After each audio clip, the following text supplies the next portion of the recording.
আজ গড়িয়া আদি রক্ষাকালী মায়ের পূজার যে ঠাকুর আসছে এই রাত্রিবেলাতেই আসে, তার প্রসেশন তোমাদের দেখাচ্ছি। মা আসেন এই রাত্রিবেলাতেই, আর সূর্য ওঠার আগেই মায়ের বিসর্জন হয়ে যায়। বহু প্রাচীনকাল থেকেই এই পূজা হচ্ছে, সারা রাত ধরে পুজো হয়।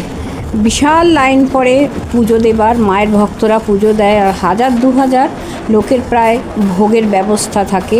বিশাল বিশাল কড়াইতে, বিশাল উনুনে সারা রাত ধরে রান্না হয়, আর সকালবেলা থেকেই ভোগ বিতরণ অনুষ্ঠান হয়।